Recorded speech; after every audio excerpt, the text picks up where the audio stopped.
Hey everybody, what is going on? I am Maximus Rex and this is Big Baby Reviews. Today is Friday, you know what that means. It is Todd McFarlane Day and we are looking at Spider-Man issue 1, cover dated August 1990. Full disclosure, I was not collecting comics regularly in and around this time. My first real kind of conscious exposure to Todd McFarlane was with Spawn number 2. But obviously once I discovered that and I was collecting pretty regularly, back in the day, I went back and got these issues, and man, these were some of my prized comics back in the day.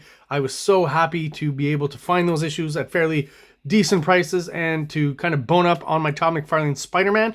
I never went too far into Amazing Spider-Man as a kid just because, or his run on Amazing Spider-Man, because it was kind of cost prohibitive, especially at that time. I've actually been able to find some of those issues just recently for a fairly decent price. Obviously, some of those key issues are a little more expensive, but Todd McFarlane Spider-Man run when I was, 12 years old was definitely attainable, and so happy to get this issue as a kid. Will I be as happy looking through it today? Maybe, maybe not, but we're going to find out. Obviously, starting with the cover, this is quite an iconic cover that's been homaged to death by McFarlane and other artists. So there's not much I want to say about that. It's a pretty kind of cliched McFarlane Spider-Man image. This is also, McFarlane kind of coming back from a hiatus when his daughter was born. So, it is the Toddy Mac's return officially to Marvel Comics. And in this case, they gave him his own title. He was expecting maybe a B or C list or D list character. And they just offered up a whole new Spider-Man series for him that he could write. And he, as you'll see, starting with this issue, really, McFarlane really takes Spider-Man into some more kind of horror kind of realms. Which is maybe a little, Spider-Man can work in that world, but to be in it all the time, it can get a little bit dark and dreary. And some of this run is that way. But you kind of get a good feel for what McFarlane is into and what he'll be bringing to his Spawn series once he starts producing that for Image Comics. So that's a bit of preamble to this issue. Let's open it up and have a look. This is Torment, part 1 of 5. And I guess I've always thought this is obviously a nod to the Dark Knight. I'm not quite sure why, but the Legend of the Arachnite, why that was thrown on there, but there it is. And again, Torment, part 1 of 5. So this is the first part of a 5-part kind of mini-series. Starts off right away with all the McFarlaneisms, all right? We've got the funny, cartoony faces in the crowds. We've got the noodly inking, right? This is a fully formed Todd McFarlane, I think, at this point. We've got the vertical panels, right? And we turn the page and we get the double page splash. What we kind of came to this book for, especially when I was a kid. Man, what a great looking, Spider-Man double page splash. Super dynamic, super detailed. A classic McFarlane foreshortened Spider-Man. His foreshortening has improved a lot and gotten a lot better, I think, with the legs compared to some Amazing Spider-Man stuff that he was doing. He's, really at the top of his form, I think, with the Spider-Man series. For me, a lot of the artists and the reviews that we're looking at, coincidentally, are just in and about at their peaks. With Mark Silvestri, with Dale Keown, with Sam Keith, now with Todd McFarlane, Rob Liefeld. We're pretty much, with all of these artists in my reviews these days, these weeks, at the point I consider to be their peak, right? So for McFarlane specifically, I think it starts probably with Spider-Man number 1 and ends with in and around his last few issues of not, I wouldn't say the last few issues of Spawn, probably in and around issue 12, somewhere like that. The art after that is still pretty good, but he's cutting a few corners, he's got deadlines and stuff, and then eventually he passes that on to Greg Capullo and never really comes back to regular comics production. So yeah, again, peak McFarlane probably from Spider-Man number 1 to about Spawn number 12, for me anyways. But what a great splash page. What a great splash page. All the great detail in the buildings. He's not skimping on any of the backgrounds here. Lots, these are all very small, but lots of very distinctive faces and bodies in this crowd if you take the time to look at it. So artistically, man, just a really good job here on this 2-page splash. Oh, let's go through the credits real quick. So we got artist, writer Todd McFarlane, letters Rick Parker, colors Bob Sharon, and editor is Jim Sorry, I forget my own rules. Editors don't matter. So we've got the old cliche, of course, the comic book cliche of the lady in the alley getting attacked by some ruffian. And we're getting all the McFarlane textures, the brickwork, the buildings, right? The kind of verticals pretty much everywhere, right? This building shot here, this open panel, I think is really good and clever with the black space here above the fence. You know, the image kind of basically one full splash, bleeding right to the edge of the paper. With some insert panels here for the storytelling. Another detail production-wise is the fact that, you know, in Amazing Spider-Man, I felt like some of the art that McFarlane would do was meant for full bleed, but they weren't doing it yet at that point, like in 88, 89. For this Spider-Man series now, clearly full bleed, and that's something that McFarlane will carry on into Spawn. And the fact that, if you notice, a lot of the pages, there's no white on the pages, you know? Any section that would traditionally be white in a comic book is black. So again, I think that's a conscious decision by McFarlane. This series, as I said, is a little more kind of horror oriented, and definitely, you know, you could almost replace Spider-Man in this series with Spawn in some instances. A lot of the stories are maybe even more appropriate for a Spawn comic than a Spider-Man comic. Not that I'm a prude or anything. I'm just, okay, traditionally maybe more appropriate is what I'd say. Great kind of menacing shot of Spider-Man here.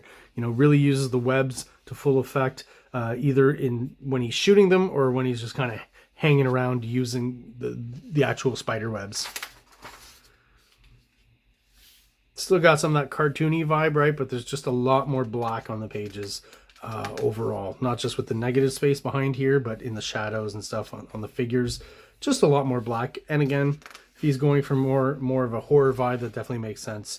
But we still get, you know, that crushing the gun is kind of cartoony here. But just, yeah, just very textural, right? The art just gets so hyper detailed.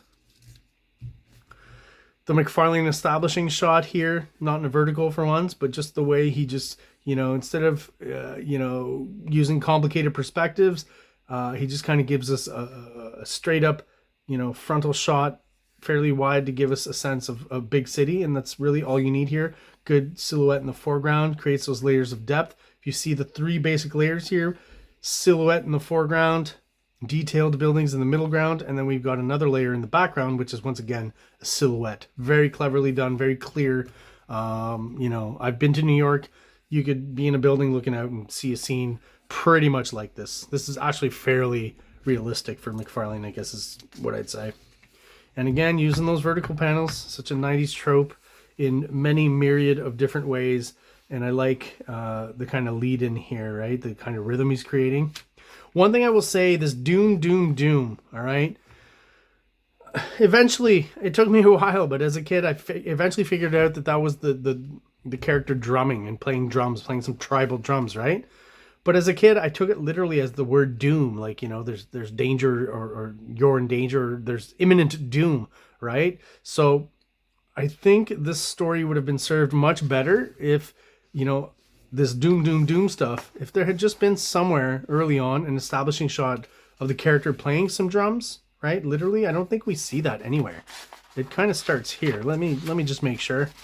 Yeah, so the doom, doom, doom starts here, but we have no idea where it's coming from. So it was almost to me weird that the narrator someone was just saying doom, doom, doom, doom.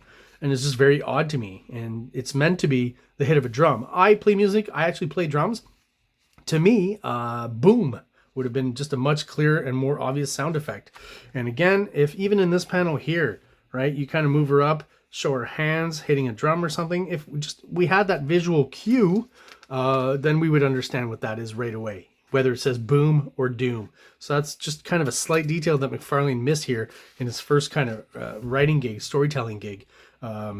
You know, I've talked before in other reviews about how I think comics is a visual medium, and, you know, everything you could say in images is better, and everything you have to explain in words is because you somehow failed with the art in getting that idea across, right?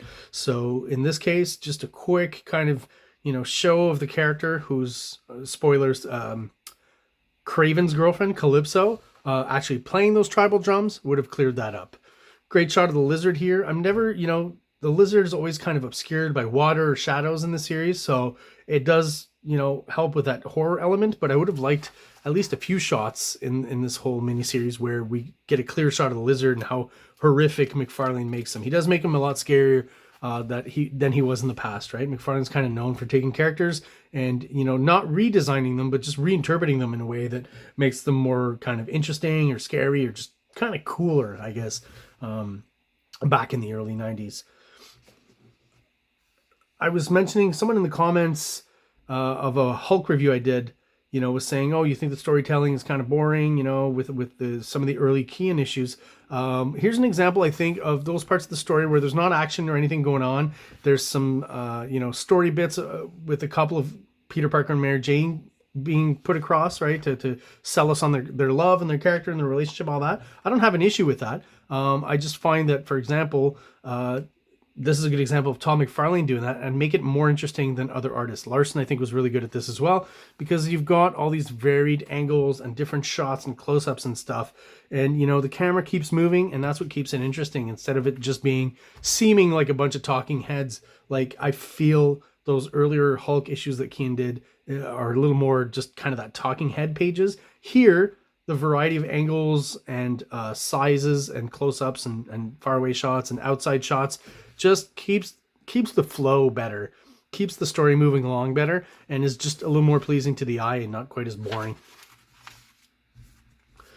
So, of course, we've got the subplot of the lizard here.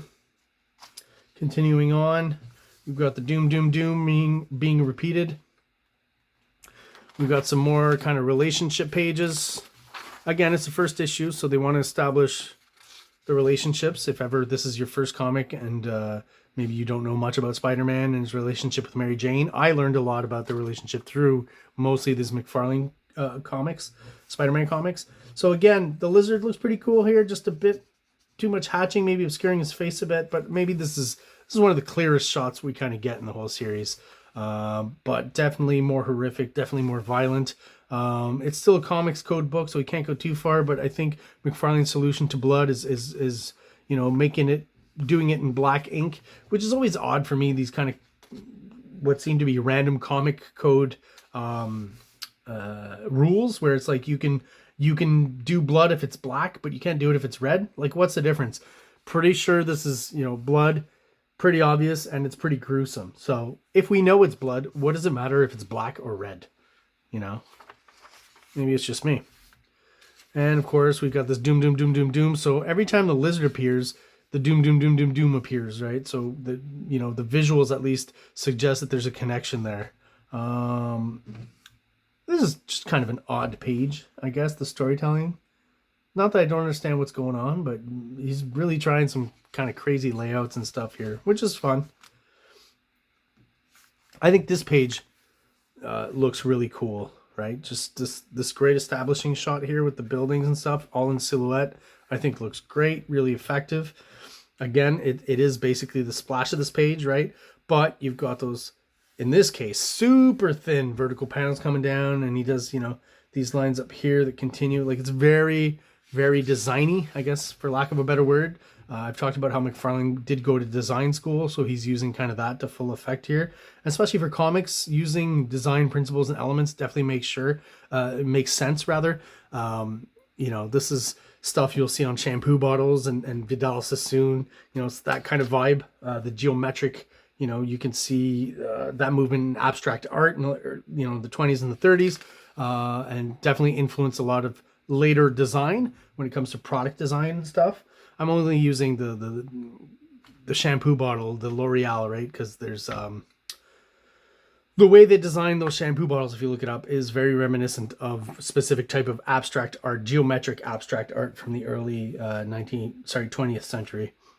So, you know, fine art does influence comic books and vice versa. So, you know, it's all art, really, unless you're pretentious.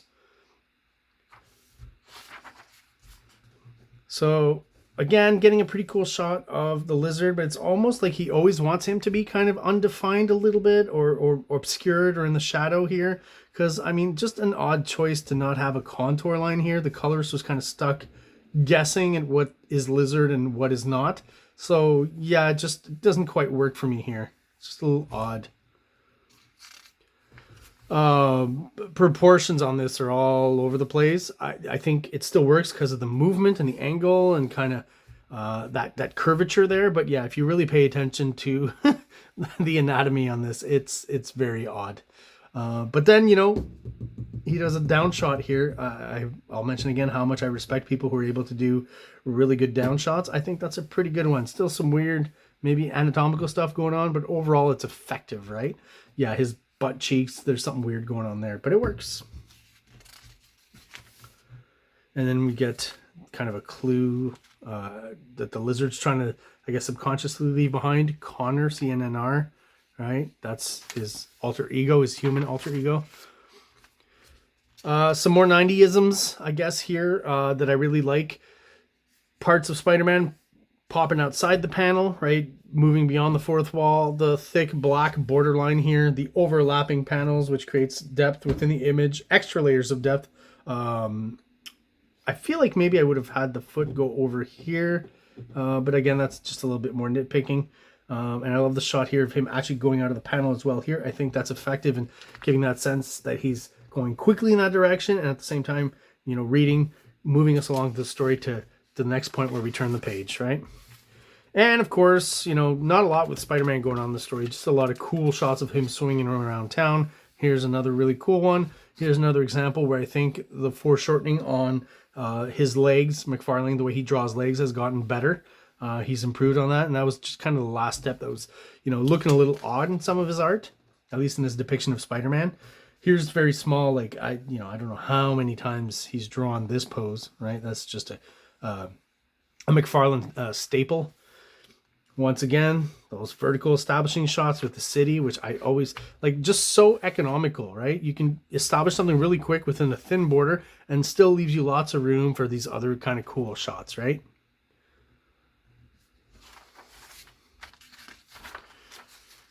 And, you know, kind of a clever way of ending the issue in that there's an A story with Spider-Man, a B story with the Lizard, and hinting at the fact that obviously pretty soon and more than likely in the next issue, these two characters' stories, A and B, will clash and collide, right? And probably the clearest McFarlane depiction of the Lizard that we're going to get in this issue and possibly in the whole kind of miniseries. But, you know, visually off to a good start with this first issue in the Torment story. Story-wise, there's some weird stuff, but, you know, McFarlane gets a lot of flack for his writing. I mean, nothing incredibly horrible in this issue compared to most comic book writing. I think compared to a lot of his other Image compatriots, apart from maybe Eric Larson, McFarlane's doing a pretty good job for a first-time writer at Marvel Comics. So there you have it. That was my review of Spider-Man #1 by Tom McFarlane. Let me know your thoughts about this issue. If you have any answers to some of the questions I may have asked during the video, please contact me, hit me up in the comments and answer those questions. Let me know. I love to find out hidden info and secret knowledge that I don't know about yet. So if in the past, a lot of my followers have been commenting and I've learned a lot of stuff. So keep teaching me. I'm more than just interested in all these weird little facts I don't know about yet. So that is it. Thank you for watching the video. If you're not subscribed yet, please do so. If you're viewing them, it really helps us out. It helps spread the word about the Big Baby Reviews and it gets us out there to more people who may have common interests to our own. Thank you guys for watching, and I hope everyone out there has an awesome day. Like, subscribe, like, subscribe.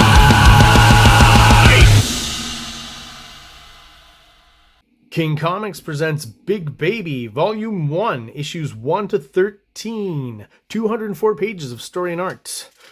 King Comics also presents Star Crasher one-shot, 32 pages, cosmic sci-fi surrealist adventure. You can find these fine comics at KingComics.CA, at MaximusRex13 on Instagram, or on Facebook, MaxRex or Big Baby.